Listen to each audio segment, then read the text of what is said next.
Hello and welcome to the Allplane Podcast, where we explore different aspects of the aviation industry in the company of expert professionals. But before we start, let me remind you that you can find these and all the preceding episodes of the Allplane Podcast, as well as many other stories about airlines and commercial aviation, on our website, Allplane.tv. That's ALLPLANE.TV. Today we're going to talk about regional airports, but from a very special angle. Our guest has overseen the transformation of a small rural airport with little passenger traffic into a fully fledged aeronautical industrial facility. Jordi Candela is the director of Airports of Catalonia. This is an airport operator owned by the government of Catalonia, which manages two small regional airports not far from Barcelona, Lleida-Alguaire and Andorra-La Seu, which are both about 100 miles from Barcelona. We're going to talk about how Lleida-Alguaire Airport is now the largest storage site for Boeing 737 MAXes in Europe, and how it's now trying to develop a whole ecosystem of aeronautical activities, from MRO services to flight training to breaking up and recycling aircraft. The other airport that Jordi's company manages, Andorra-La Seu, is instead a very different kind of airport. It's a mountain airport whose aim is mainly to serve the tiny Principality of Andorra, an independent country in the middle of the Pyrenees that is a financial and tourism hub. Here, the goal is to develop niche routes for both the winter ski market and an air shuttle that links the country and the adjacent region to the main hubs in Europe, the main nearby hubs in Europe, with planes of up to 70 seats. So that's quite a challenge. So without further ado, let me welcome Jordi to the podcast to talk about regional airports. Hello, Jordi. How are you? Hi, Miguel. Fine, very well, thank you. Today, we are going to talk about regional airports because Jordi is the manager of Airports of Catalonia, Airports of Catalonia, that manages at the moment two airports, Lleida-Alguaire, which is 130 miles west of Barcelona, and La Seu d'Urgell, that is a small mountain airport next to the border with Andorra. So Jordi, I think best is first if you introduce yourself and tell us a bit more about who you are and the position you hold as director of Catalonia Airports. Okay, yeah, thank you. I am Jordi Candela. I have a master of science in transport engineering. And I also have a degree in law and business administration. And my background in the airport sector started very far away in 2000. I was working with Abertis, a manager of infrastructures from Spain. I took part in the acquisition of a big, quite important airport group by Abertis. I would say I have all my life being involved in aviation, but on the infrastructure side. Just one comment here, just for the audience. Abertis is a large infrastructure operator based in Barcelona, but with operations worldwide. It started in managing toll roads, but then it diversified and it purchased equity stakes in different airports. At some point, I think it was controlling Luton Airport in the UK, I think, at some point. Abertis, as you said, Abertis was primarily a toll road operator. Afterwards, they acquired some stakes in car park, also in infrastructure for telecommunication. In 2005, they jumped into the airport business, acquiring TVI, an airport group, a Welsh airport group, Cardiff Airport, but they manage as well Luton Airport, London Luton Airport, also Belfast International, and they had some airport management contract in the States, and also they were the managers of all the Bolivian international airports.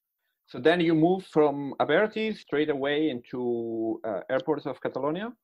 Well, yeah, I mean, they had a project to launch some airports. I had the opportunity to get involved in the project. It was 2008 when the company started, and I have been working there since then. Yeah. Just a quick note, there are several airports in Catalonia. The most important one is, of course, is Barcelona El Prat Airport, the international airport of Barcelona. That's managed by a different company. It's called, it used to be called AENA. I think now they changed their name. Same as Girona and Reus, which are two airports that used to be Ryanair bases. There is still some low-cost activity there. And Airports of Catalonia manages an airport that was newly created about 10 years ago in Lleida, which is in the west part of Catalonia. Then it manages a small airport that is in a small town in the Pyrenees called La Seu d'Urgell, which is very close to the border with Andorra. And actually it's considered a bit like the national airport of Andorra, sort of. Even if it's well, not yeah, Andorra. indeed, we changed the name. Now that airport is called Andorra La Seu Airport because of the the interest of Andorra in that airport to behave as the national airport. Yeah. Yeah, even if it's not in Andorran territory. Actually, I want to mention that I wrote an article for CNN some time ago about how the smallest countries in the world manage their, let's say, their air gateways. So I looked at how countries like San Marino, Andorra, Liechtenstein, and Vatican City, for example, manage their access by air. So in most cases, there's not enough space in the country, literally, to have an airport. So they have to rely on facilities that are in the on the neighboring country. So I will put a link to this article in the episode notes so that you can check how all these different countries manage their airport access. Indeed, Mikel, it is our case. I mean, in the case of Andorra as airport, we are the airport operators, but there is an agreement between the government of Andorra and Catalonia through which we cooperate to be able to deliver, a more appealing airport product for Andorra and for Catalonia as well. Very good. There's one topic I wanted to touch here in this conversation, and this is how the management of a regional airport, how it differs from managing a major airport. Because the two airports you have in managing through your company, they are relatively small. They are in areas that are not, they don't have particularly heavy traffic, to put it in some way. But there's something very interesting in this story is that you have managed to convert the airport that was originally designed mainly for passenger traffic, and maybe it was designed on a very optimistic basis. It was designed at a time the economy was growing a lot. There were some projections that maybe were not that realistic in terms of traffic, but the airport was built, the infrastructure is there, and then what you did this last few years is actually reconvert it into a more special type of airport, an industrial airport. The main activities at the airport are not commercial traffic, although there is a little bit of that. Mainly it's an industrial airport, a storage airport, and a training airport. Can you tell us a bit more about this, about what were the challenges that you were finding in the let's say in the previous configuration of this airport as it was originally designed, and how you in this sense you have to understand that running an airport or even a regional or a big national airport, it is a business of a huge fixed cost. In this sense, if you have the interest to have this infrastructure open and delivering a service, you will have to face different fixed costs in order to, what we call availability. Having said this, you have to differentiate between, I would say, the classic regional airport, which a classic regional airport in the last years is a kind of airport having a lot of low-cost traffic. This kind of airports, maybe they do not receive a huge amount of airport taxes, landing fees, passenger fees from the airlines, but on the other hand, they have the opportunity to raise their income through what they are called the non-aeronautical revenues. I would say acting as a landlord. In our case, where the passenger, our passenger base is quite low, our challenge is to raise activity. We have to understand that these kind of airports, from a financial point of view, are very difficult to become profitable.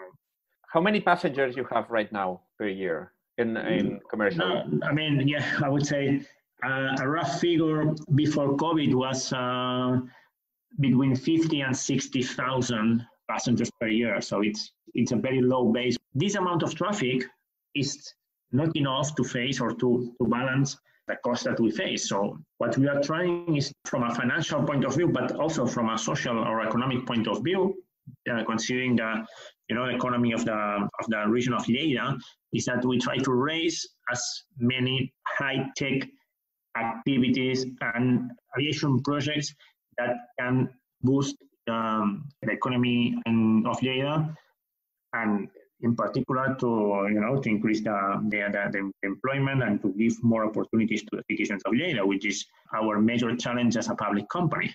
You came up with this idea of making of the airport a sort of I don't know what's the exact name to describe it.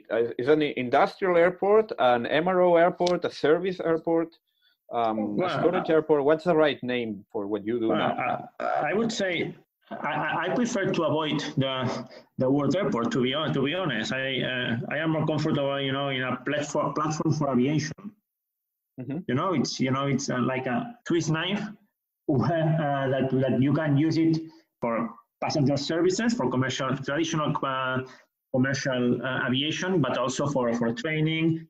These startups and high-tech aviation projects, also for storage and for preservation. And yeah, actually, I just pause here just to mention again, sorry for being referencing previous writings again, but I also would add to the notes a link to the article I wrote also for CNN about Lleida Airport when I visited in February, I think, or March, just before the COVID pandemic, when we had the chance to see the airport and visit the facilities, take a lot of pictures of the planes you have now on storage there. Because Lleida is now, I don't know if it still is, but it used to be at the time, the place in Europe that was keeping more Boeing 737 Maxes in storage. So you had few Norwegian 737s, a few Icelandair 737s. We have 9 right now there. And plus some other aircraft that were there also for other reasons. There were a couple of jumbos. There was an A330 being broken up. There was, I remember, some other turboprops, I think. It was quite an impressive sight to see all those planes there. These last few months, we have seen lots of pictures from places like this all over the world where the airlines are keeping their planes in storage, because basically when you have a plane that is not active for a number of months, you cannot forget about it. You need to keep maintenance, you need some procedures on the plane. So this is where airports like Lleida come into play, right? So you have there some service providers that they set base there at the airport, and now they are providing all these services to airlines like Norwegian, like Icelandair, like other airlines that have a need for space, keep their aircraft somewhere. Yeah, and in addition, our challenge is to work with them and to cooperate to help them to be more competitive. For instance, for these service providers, for these MRO operators, we will be able to deliver in the forthcoming months, a school of technical maintenance there. What we aim in the case of Lleida is to become I would say a one-stop shop for the industry. So then local people will have the opportunity to train and in order to qualify for a good job, being able to train, to deliver people qualified for the industry in order to be able to attract more industrial partners to be based in Lleida and attract more, this industrial and high-tech activity related to aviation. Let me put it this way. The comparison that comes to my mind is that of, for example, like an industrial park, a science or industry park where you have companies there that use some common facilities.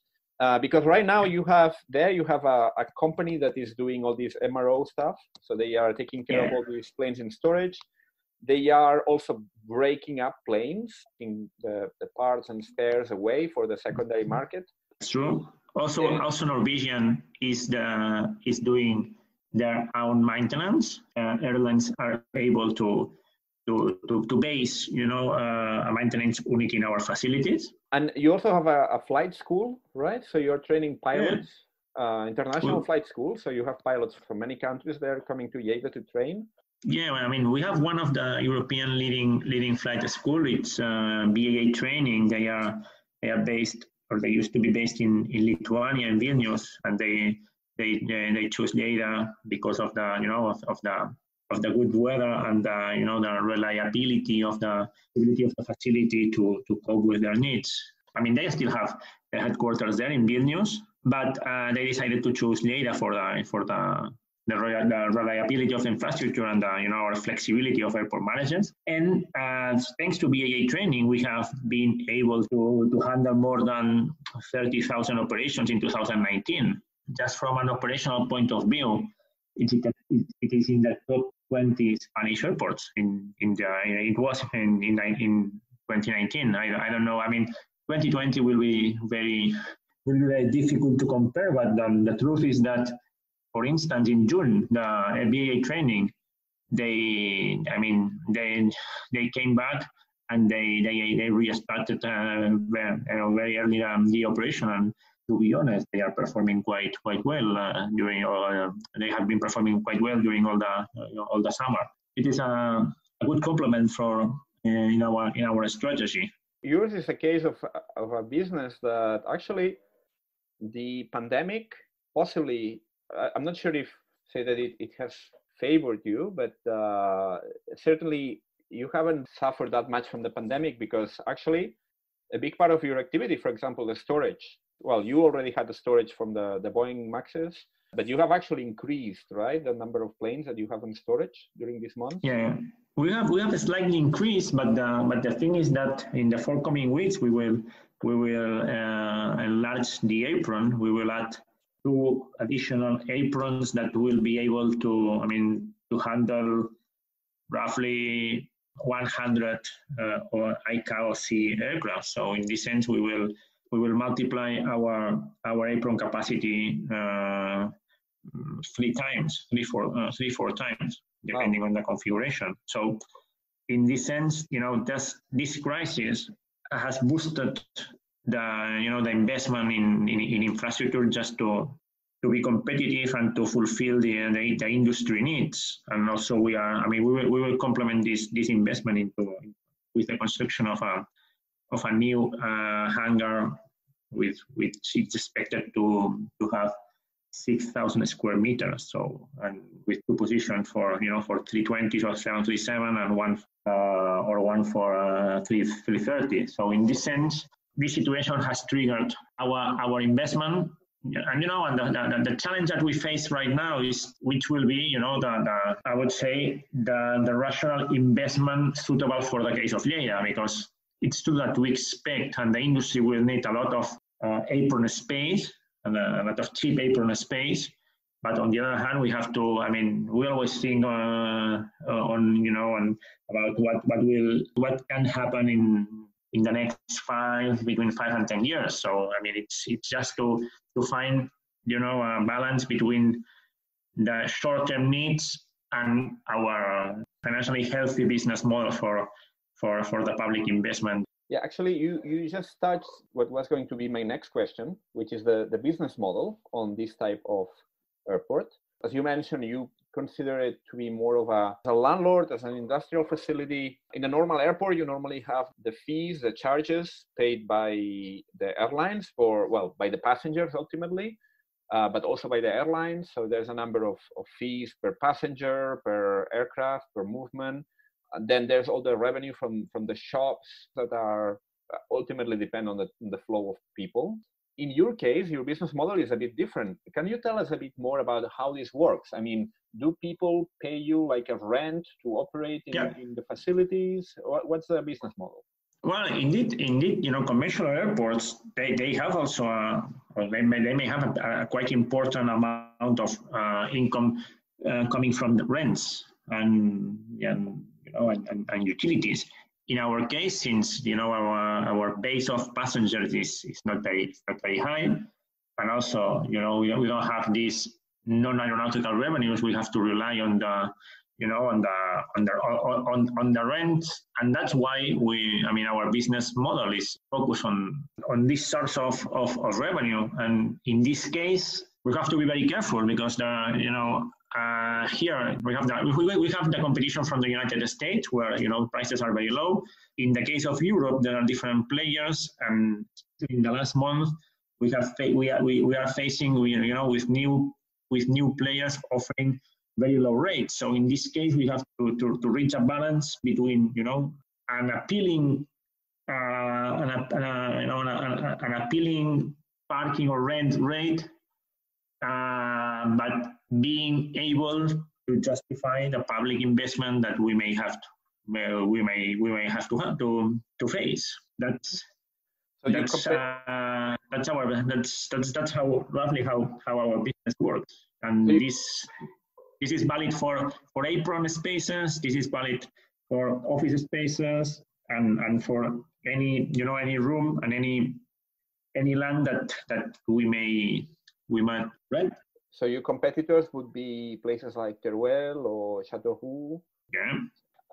Ciudad Real is also attracting some traffic, some aircraft in the last month. So here. And the American desert. Of course, we have Mojave, you have Victorville, you have Marana in Arizona. This is a global industry, and well, thing is that our strategy, together with the strategy of our partners, is to be more focused, on be more service oriented instead of price oriented, because being a public company, we have to be very careful on how we invest the money and the return that our investment will deliver to the local economy. And that's the challenge. Being able to attract traffic, to raise activity, to being able to provide a nice picture of our aprons filled up by aircraft, but also providing a good financial and economic return to the region. You also have some educational activities, right? You have some agreements with universities that they go there to test drones and stuff. Yes. I would put these activities in a third niche of activity, which are the research and development activities. Like we have the engine tests activities made there, also some vertical launching tests also made by academic institutions, but also we have been the host of many of the tests of big drone not operators, big drone producers like Singular Aircraft, which is a Spanish leading drone company. They are developing a 4 metric ton drone, MTOW drone. So we have some agreements with several research and development companies, which they develop their projects linked to space and aviation. So this is the kind of projects that raise value to our facility, and they help us to build small ecosystem, aviation aeronautical ecosystem that may be the seed for something bigger in the case of Lleida. In this sense, we have clear reference in the case of United States, where along the West Coast you have the big commercial airports, and in the east part of California you can find several industrial facilities that they become a natural complement to the big commercial airports, where the platform is a scarce resource, and time also is quite scarce. So in this sense, we can provide long-term platforms, long-term space, and quite isolated environment to develop your projects, and also to become as a showroom, because the airport is a quite unique piece of infrastructure that when people visit Lleida, they usually fall in love with the terminal. I don't know if it happened to you, but it is a quite unique building. Yeah, it's very svelte. I will post some pictures on the show note. It's very nicely designed, and you can really see that some care has gone into making it a nicely beautiful design building. So well, it has been awarded with several prizes of architecture and so on. So yeah, we are very proud of the building that we have in Gigaguay Airport. And what about La Seu and Andorra Airport? Any prospects for regular flights there? Because I think at some point there were a couple of startup airline projects that wanted to link Andorra to the rest of the world, basically, but that hasn't happened. I think in the 1970s and 1980s, there used to be a shuttle flight with a Fokker 27, I think, to Barcelona Airport, where you could connect with the longer haul international flights. And I think there have been some projects to do this, to create some sort of air shuttle from Andorra, from La Seu, but basically the main market for this would be Andorra. There's a banking sector there, there's a tourism sector as well, some ski resorts.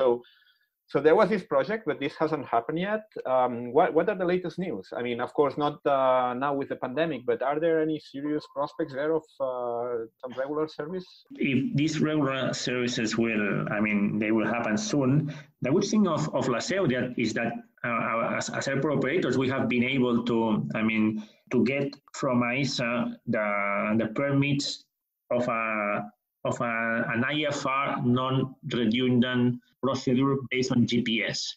So that means that... If I can stop you 1 second here, I'm going to post some pictures, but just a note that the airport is located in a very narrow valley surrounded by high mountains. It was actually on a mountain top that has been cut, literally. So there were some orographical challenges, I think, in that airport. Not every aircraft can land there. I think the largest... It was more due to the runway. The runway is 1,350 meters length, and the width is 28 meters. So in this sense, the biggest aircraft able to and certified to operate there is the ATR 72. Mm-hmm. You had Elton John, I think, landed there, right? Yeah, with several Dorniers. Yeah, he came to a concert or something, right? And he landed there. Sir Elton and the band. Yeah, they came from Germany, I think. Yeah, with their own charter aircraft for their. Yeah, no, and we have. We have corporate services on a regular basis. For instance, last week we had commercial flights. Corporate executive aviation, but commercial flights 5 from 7 days of the week. So that there is the need for corporate aviation is there, and the airport is becoming more and more popular for this industry. If we talk about regular services, you have to take into account that this is a market that has to be done. It's true that the COVID-19 hit our plans, but the information we have from regional airlines is that now that we have this IFR procedure approved, there is technically nothing that can stop their operations. So now it's a question of building the market, building the demand, and here, and especially at the time that we are facing, regional carriers, they are quite scary to take this a big financial risk linked to building a new market, and that's why they are in talk with the government of Andorra, because there are different options, like what it's called a public service obligation, or similar tools through which Andorra can be connected from La Seu, which is just 20 minutes away from Andorra, to any airport of the world via major European hubs, and that's a new opportunity that citizens from Andorra that they are having right now. Are there any studies about which routes would be priority? Formerly, it was made a business plan just to analyze this kind of the kind of routes that they had sent. Especially, there are two sources of routes: the ones linked to tourism and ski, and the other, connecting La Seu with Paris and Madrid. If you connect La Seu with Madrid, in a proper schedule, you will be able to take the flights, long haul flights in the for the waves of Latin America, where Madrid is a very competitive airport.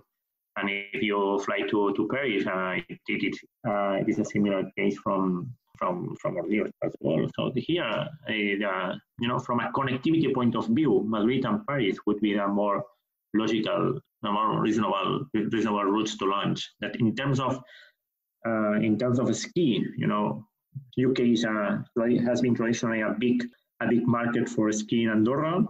Also, you have the Spanish market is quite important. Also, the Portuguese, some French regional. Also, they are being every day more interested in the Pyrenees.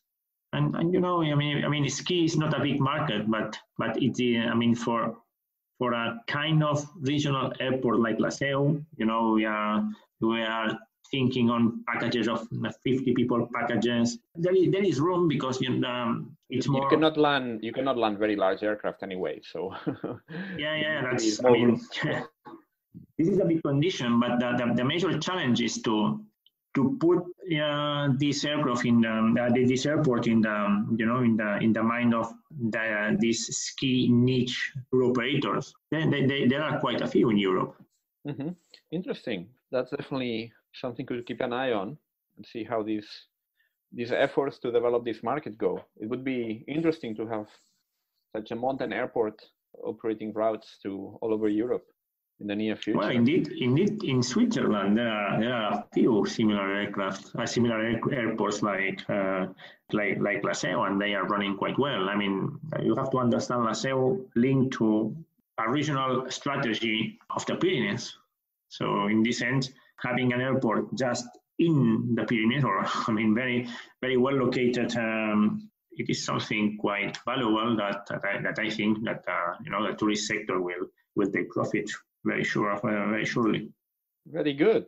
Well, Jordi, it's been very interesting to learn about all these different initiatives that you are developing. So I guess the plans for the future are to continue developing in this direction, like industrial activities at Lleida Alguaire, continuing the effort to position La Seu as the gateway to the Pyrenees. That's true, Miquel. I mean, here the challenge is to squeeze the niches where we have this competitive advantage. So if we have a niche where we are competitive, then I think we are more flexible, or we aim to be, the most flexible airport operator and able to, to deliver tailor-made solution to any client. And I mean, following this strategy, I think that we will continue this success that started with, this strategical change of Lleida Airport, and it continued with the development of La Seu Airport as I would say, full commercial facility with the highest industry standards for regional aviation. So, well, thank you so much for giving us your vision about You are welcome, Miguel. this very interesting topic of regional airport development. I'm going to be posting links to all these places that we have been talking about, photos, and of course other resources, so that you can put these things in context. So thank you so much. You are welcome, Miquel, and please, everybody's welcome in Lleida and La Seu. Do not hesitate to contact us. We will be more than happy to show our work and to show our facilities. So great. Thank you very much, Miquel. Thank you. And one more thing before you go. Remember, you can subscribe to the Allplane Podcast on Apple Podcasts, on Spotify, on Google Podcasts, Stitcher, and many other platforms. If you like this podcast, please do not hesitate to give it a good rating or to recommend it to a friend. See you soon!